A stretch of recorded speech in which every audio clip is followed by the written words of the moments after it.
मुनीच्या वंशी पुत्र जन्मले अविनाशी अनुसयेच्या करस्थळाशी बाळा जो रे सुकुमारा दत्तात्रेय अवतारा निद्रा करी बाळा उदारा अद्भुत वरदातारा बाळा जो रे षड्दश नामाशी आधार दत्तात्रेय अवतार कृष्णदासासी सुखथोर आनंद होतो फार बाळा जो रे सुकुमारा दत्तात्रेय अवतारा निद्रा करी बाळा उदारा अद्भुत वरदातारा बाळा जो रे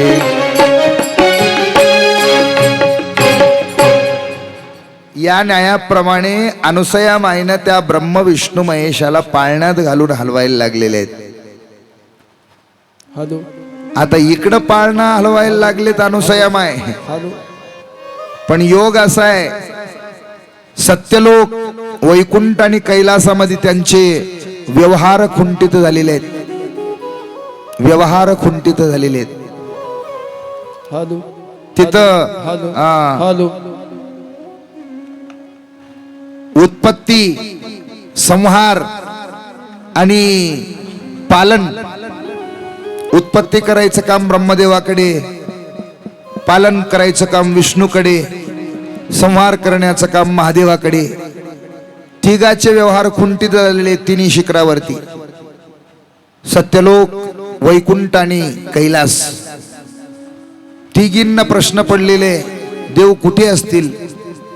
आपण उगच तरी आपल्या देवांना पाठवून दिलोत, ते कुठं असतील? एके दिवशी पुन्हा आपले नारद मुनी फिरत फिरत फिरत फिरत फिरत कैलासात गेले. कैलासात दुपारच्या वेळी हे तिघी एके ठिकाणी जमून सारीपाठ खेळायचे, लक्ष्मी, सावित्री आणि पार्वती. आणि त्यांच्या पुढे जाऊन पुन्हा भजन म्हणायला सुरुवात केलेली त्यांनी.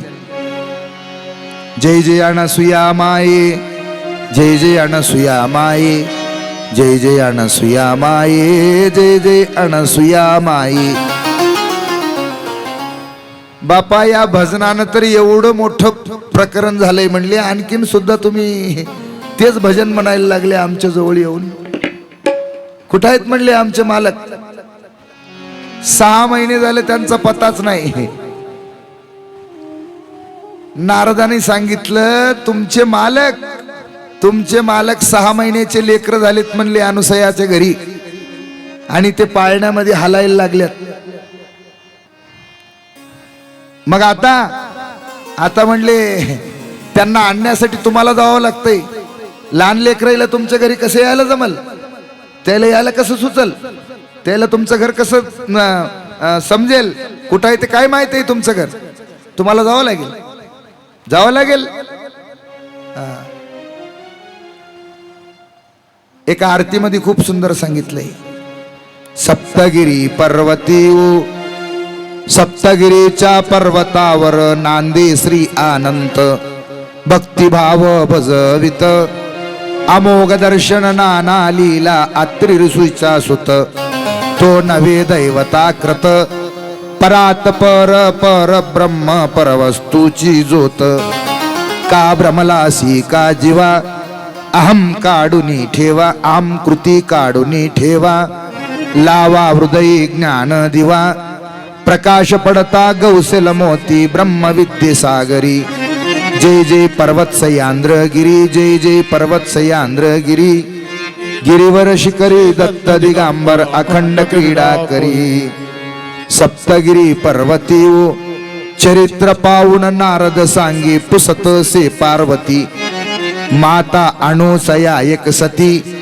तिघी पतिव्रता पायी बांधल्या तोंडर गरजे क्षिती तेव्हा तेने धाडिले पती तिने देवाचे बाळ करुणी माता पाळण्यामध्ये हलविती तेव्हा आल्या तिघी जणी पती द्या आमोचे जननी तुम्ही घ्या आपुलाले ओळखोनी काय केल्याने ओळख पुरेना भ्रांती पडली अंतरी जय नमो पर्वत सयांद्रगिरी, जय नमो पर्वत सयांद्रगिरी, गिरिवर शिखरी दत्त दिगंबर अखंड क्रीडा करे, गिरिवर शिखरी दत्त दिगंबर अखंड क्रीडा करे.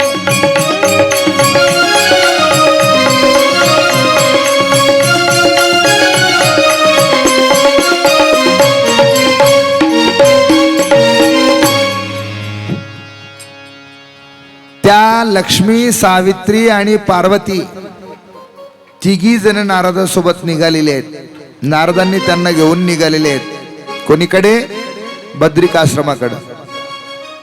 नारदानं पहिलं तिथंच बोली केली, मी अनुसया माईचा आश्रम लांबून दाखवतो बुवा म्हणे. त्या आश्रमात येण्याची आपली ताकद नाही. ते तुम्ही जाणं, अनुसया माई जाणं, तुमचे त्या ब्रह्मा विष्णू महेश जाणं, आपल्याला काही देणं घेणं नाही. आपण लांबून आश्रम दाखवतो, आपण जवळ येणार नाही. अगदी महाराज आता बर्डीची कमान लागली म्हणले कीच नारद मुनी तिथूनच काटले. जा म्हणले, आता लागली म्हणले बर्डीचं हेच रस्ता आहे. हा, आणि जाऊन विचारा तिथं अनुसया माईला आमचे ब्रह्मा विष्णू महेश कुठं आहेत म्हणून. बद्रिकाश्रमावरती ही गेलेले आहेत. तिथं जाऊन अंगणामध्ये जाऊन उभा टाकलेले आहेत. तिघींना पाहिल्याच्या नंतर अनुसया माईनं ओळखविलं ताबडतोब. मी तुम्हाला कालही बोलून गेलो, साधूला साधू ओळखायचं चांगलं ज्ञान असते. साधू साधूला चांगलं ओळखीत असते. ताबडतोब ओळखीलं महाराज. अरे म्हणले, हे लक्ष्मी, सावित्री, पार्वती होत काय की? त्यांना विचारल्या, कोण व्हा तुम्ही, कुठून आल्या? आता तरी नम्रतेनं बोलाव की नाही म्हणालाव. इतकं झाल्यावर तरी काहीतरी डोक्यात विचार प्रकाश काय पडावा की नाही. आम्हाला पतिवर्ता म्हणतात म्हणले. पतिवर्ता ब्रह्मा विष्णू महेशाच्या आम्ही पत्नी आहोत. सत्यलोकामधून, वैकुंठामधून, कैलासातून, वेगवेगळ्या ठिकाणावरून, 3 ठिकाणावरून आम्ही आलेले आहोत. आम्हाला पतिव्रता म्हणतात.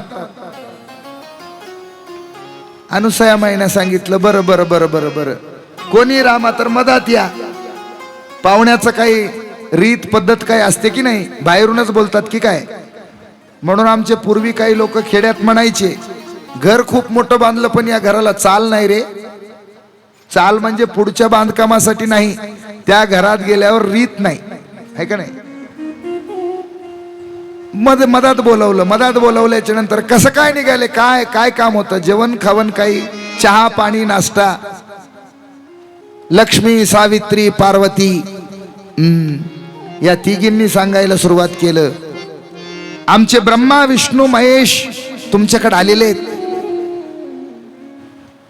अनुसया माईने सांगितलं, ब्रह्मा विष्णू महेश आमच्याकडे आले नाही. आमच्याकडे काशीचे ब्राह्मण आले होते. काशीचे ब्राह्मण, बरोबर आहे. आमच्याकडे काशीचे ब्राह्मण आले होते. आमच्याकडे ब्रह्मा विष्णू महेश नाही आले. बरं, ते तरी काशीचे ब्राह्मण कुठे आहेत म्हणले, त्या पाळण्यात ते पातेल खेळायला लागलेत. हे तिघी पाळण्याच्या जवळ गेल्या. पाळण्याच्या जवळ गेल्याच्या नंतर अनुसया माईने सांगितलं, खबरदार, गडबड करून लक्ष्मीनं जाऊन शंकराचं जर शरीर अंगाला प्रवेश अंगाला जर स्पर्श केला तर परपुरुषाच्या स्पर्शेनं पातिव्रता धर्मामध्ये विघ्न येते. हे कोण सांगितलेले होय म्हणाला? कोण सांगितलेले होय? हे त्याच बाईनं सांगितले होते ना दत्त महाराजाला. परपुरुषाची सेवा केल्याच्या नंतर पातिव्रता धर्मात विघ्न येते म्हणले होते की नाही. मग अनुसया माईनं सांगितलं, खबरदार, सावधान. लक्ष्मीनं जाऊन त्या ब्रह्मदेवाला हात लावायचं किंवा पार्वतीनं जाऊन त्या विष्णूला हात लावायचं तर परपुरुषाच्या स्पर्शानं पातिव्रता धर्मात विघ्न येते. खूप पाहिल्या महाराज, काही केल्या ओळखू येईना, काही केल्या ना ओळख पुरेना. भ्रांती पडली अंतरी, जय नमो पर्वत सह्याद्रगिरी, जय नमो पर्वत सह्याद्रगिरी. लक्षात येईना लहानपणचा चेहरा आणि माणूस तारुण्यात आल्याच्या नंतर चेहरा, आणखीन पुढं पुढं गेल्याच्या नंतर वृद्धाप्य काळामधलं चेहरा आणि मरणाच्या जवळ जवळ गेल्याच्या नंतरचे चेहरा वेगळंच असते, आहे की नाही? 60 वर्षाची आजीमाई बाजारात गेली म्हणे आणि आरशावाल्याला तिने विचारलं, बापू आरसा केवढ्याला दिलास? त्यानं सांगितलं 60 रुपयाला आरसा दिला आजीमाई. आजीमाई म्हणली त्याला, काय बुडवाय बसला की काय बापू? मया जवानीत 5 रुपयाला आरसा मिळत गेला आणि चेहराही मोहा चांगला दिसत गेला त्याच्यात. आता तिच्या जवानीत आरसा चांगला होता की तोंड चांगला होता? प्रश्न आहे की नाही? जैशाशी तैशी दावी आरसा, नकट्या कैसा पालटी. जशाला तसं आरसा दाखवते ना, नकट्याला पलटून दाखवते का? नाही. आणि म्हणून दया धर्म नाही मन में, मुखडा क्या देखे दर्पण में. अंतरंगात दया नाही, धर्म नाही, आणि उगच चेहरा पाहायला लागले, केस इकडे झाले काय, तिकडे झाले काय, गंधी इकडे झाला काय, तिकडे झाला काय, नाही का? अंतरंगात दया धर्म असावं. बरं असो. त्या ठिकाणी लहान लहान लेकरं असल्यामुळं त्यांना ओळख पूर्ण गेली. त्यावेळेस मात्र अनुसया माईला येऊन शरणांगती पत्करली. माय, खरंच आहे आम्ही पातिव्रता आहोत, पण तू महासती पतिव्रता आहेस. तुझा अधिकार आमच्यापेक्षा मोठा आहे. म्हणूनच सांगितलेले, आदिशक्ती श्री भगवती ओ सह्याद्री पर्वती, अक्षयराये अमरावती ओ दर्शन मात्री तरती, भक्ती मुक्ती अचल गती ओ जय जय ओ माय अणस्वी. तिघींनी येऊन शरणांगती पत्करली. हे पहा, तुम्हाला सांगतो, लहान झाल्यावर काहीही खायला मिळतंय. तुमच्या लक्षात आलंय की नाही? की लहान मुंगी असते ते तुम्ही कोण्याही डब्यात काजू ठेवलं तरी पण देगा देवा, लहानपण देगा देवा रे, लहानपण देगा देवा, लहानपण देगा देवा, लहानपण देगा देवा. मुंगी साखरेचा देवा, साखरेचा देवा. आवाज देत जा, त्या सर्व मैकाचे आवाज बरोबर द्या.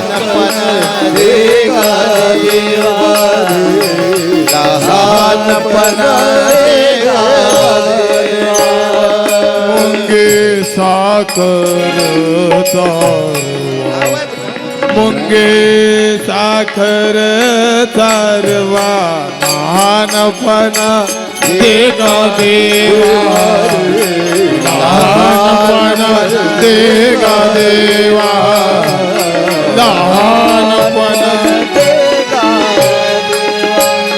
ऐरावत थोर, ऐरावत रत्न थोर, ऐरावत रत्न थोर, ऐरावत रत्न थोर.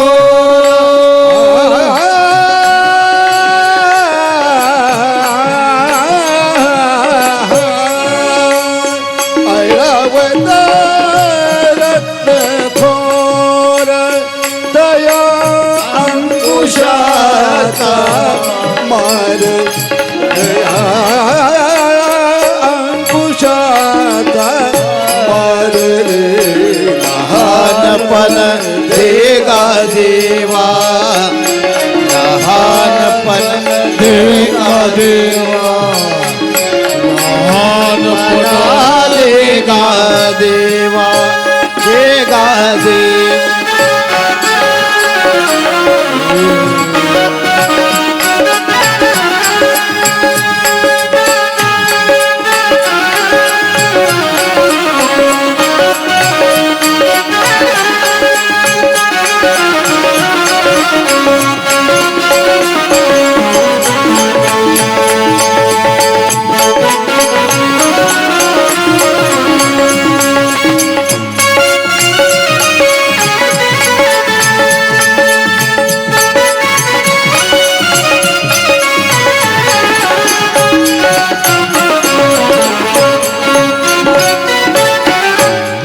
लहानपण देगा देवा, मुंगीच सांगू लागलो होतो मी. पहा त्याला कुठं कुठं जाता येतंय त्या मुंगीला. साखराच्या डब्यात जाता येतंय, बदामाच्या डब्यात जाता येतंय, काजूच्या डब्यात जाता येतंय, शेंगदाण्याच्या डब्यात जाता येतंय. जेवढं चांगलं चांगलं माल आहे तेवढं चांगलं चांगलं माल खाता येतंय लहान झाल्यावर. हाती झाल्यावर लाकडं खावं लागतंय वडाचे फोडून, मोठे मोठे झाडाचे फांद्या मोडून खावा लागतात. आणि म्हणून लहान नम्र झाला बुता, तेने कोंडिले अनंता. महापुरे जाडे जाती, तेथे लवाळ्या वाकती. नदीतले जे लवाळ्या आहेत, हे लवाळ्या पूर आल्याच्या नंतर लवून असतात, मध्यभागीच असतात ते नदीच्या. पूर आल्यावर ते लवून असतात आणि पूर गेल्यावर कसे होतात, थाट होतात. आणि ते नदी काठाचे जे मोठे मोठे जे झाडं राहतात, आंब्याचे झाडं, बावळाचे झाडं, अंजनाचे झाडं, नाही का, वगैरे वगैरे वगैरे, गैरी जे काही लाकडाचे झाडं राहतात, मोठे मोठे राहतात, ते पूर आल्यावर थाटानं उभं राहतात. थाटानं उभं राहिल्यामुळे ते पूर काय करते, मुळा सगट त्या झाडाला घेऊन जाते. थाट असणारा एके दिवशी बुडून जाण्याची शक्यता आहे. नम्र झाल्याच्या नंतर जग जिंकता येते नम्रतेनं. नम्र होऊन अनुसया मातेच्या चरणी लागल्या लक्ष्मी, सावित्री आणि पार्वती.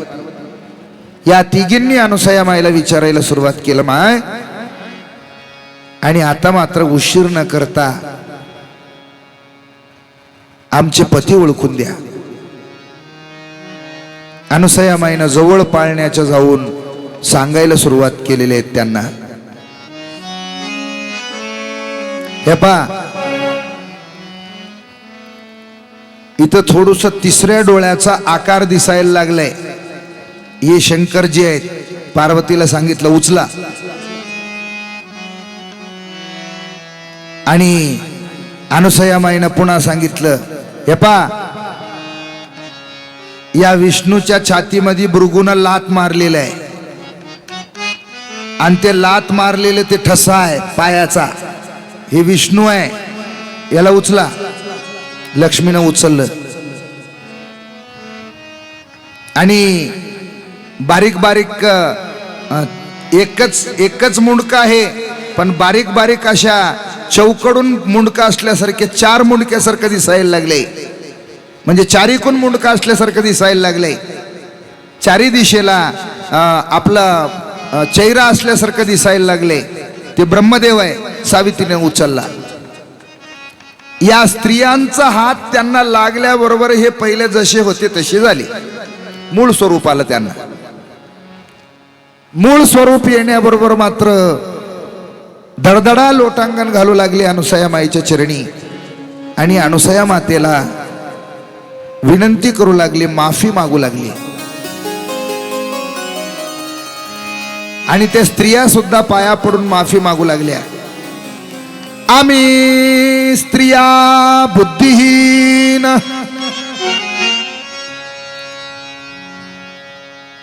आमचा विचार कसा आहे म्हणले, ते गंगेला जसा पूर येतय तसा आमचा विचार आहे.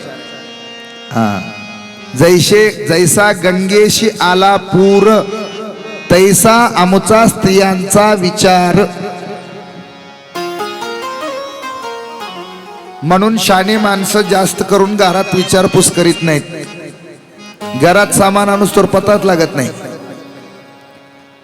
विचारपूस केल्यावर तिसराच फाटा निघत असते. आणि हे स्त्रियांच्या बुद्धी त्या ठिकाणी खूप सुंदर ओवे आलेले आहेत. स्त्रियाशा बुद्धीशी जे लागले नर, ते गमविले आपुले स्वतःचे व्यवहार.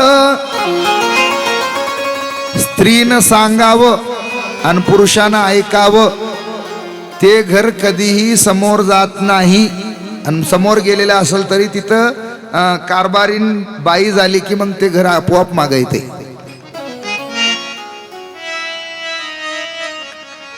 आणि म्हणून महाराज त्या ठिकाणी बोलू लागले ते सुद्धा आम्ही त्या स्त्रियांच्या बुद्धीला लागल्यामुळं असा आमचा विचार डोक्यामध्ये आला की तुमचं सत्वहरण करण्याचा, आणि माफी मागायला लागल्यात, सारखं सारखं विनंती करीत आहेत.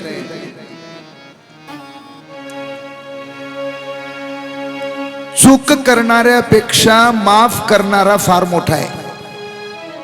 माफ करण्याची ज्याच्यात ताकद आहे ना, त्याच्यापेक्षा मोठा या जगात कोणी नाही. चूक करणाऱ्यापेक्षाही माफ करणारा फार मोठा आहे. अनुसयामाईनं त्यांना सांगितलं काही दुःख करायचं, खेद करायचं काही काम नाही, झालं गेलं ते होऊन गेलं, मागं पडलं. तेवढ्यात मात्र आत्र ऋषी महाराज बाहेरून आलेले आहेत. आणि आत्र ऋषी महाराजांनी एकदम क्रोधिस्त होऊन आपल्या कमंडलूत असणारं जे पाणी आहे ते पाणी हातामध्ये घेतलेले आहेत. तुम्ही आमचे स्वतःचे पिता असून, स्वतःचे आमचे बाप असून आम्हाला तुम्ही नग्न अवस्थेत पाहण्याची इच्छा करता, एवढं खालच्या तराचा विचार तुमच्या डोक्यात आला कसा काय? क्रोधिस्त झालेले आत्र ऋषी त्या ब्रह्म विष्णू महेशाच्या अंगावर पाणी शिंपडणार.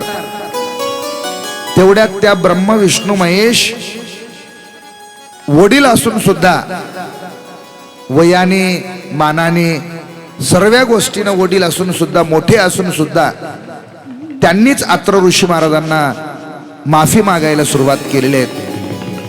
आम्ही जरी तुमचे मायबाप असलो, आम्हाला मात्र कलियुगात तुमचा मुलगा म्हणून सर्व जग म्हणेल. ब्रह्म हे जरी आत्रीचा पुत्र असला, ब्रह्म हे जरी ब्रह्माचा पुत्र जरी आत्री असला, तर त्या ठिकाणी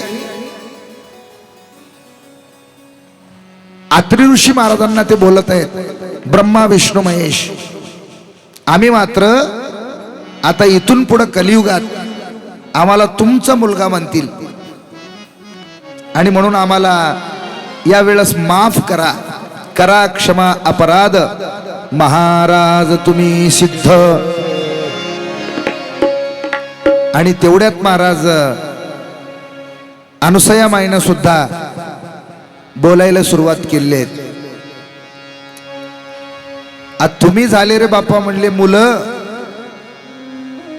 पण माझा जे निरालंबतून आलेले जे देव आहे,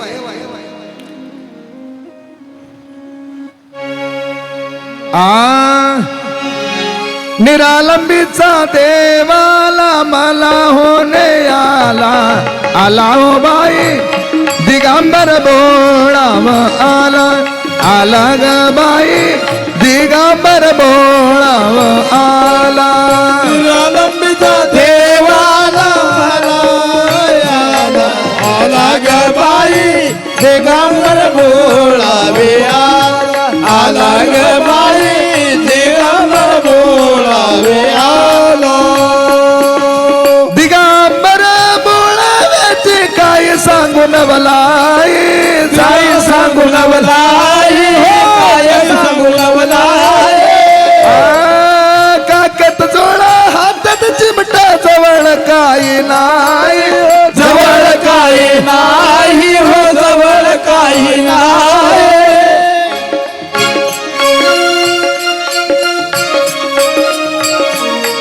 आला ग बाई दिगंबर बोळावे आला, आला ग बाई दिगंबर बोळावे आला, आला ग बाई दिगंबर बोळावे.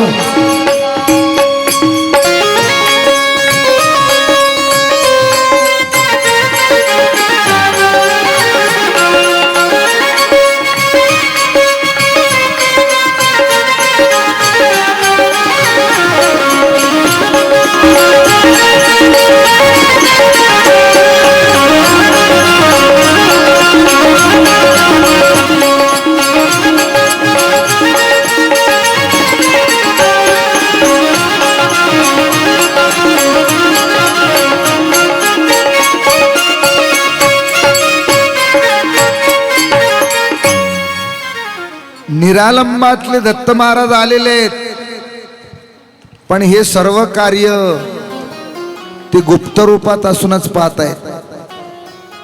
त्या गुप्त रूपातल्या दत्त महाराजाला सांगितलं अनुसया माईनं, मालक महाराज आता मात्र तुम्ही माझ्या घरी अवताराला या.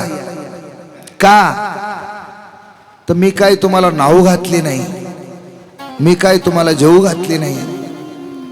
मी लेकराचं जे काही कृत्य आहे ते काही सुद्धा केलेले नाही. हा, माय म्हणून एरवीच म्हणत नाहीत महाराज. मी काल परवा दिवशी बोलून गेलो. हा, एका माणसानं, एका असा श्रीमंत माणसानं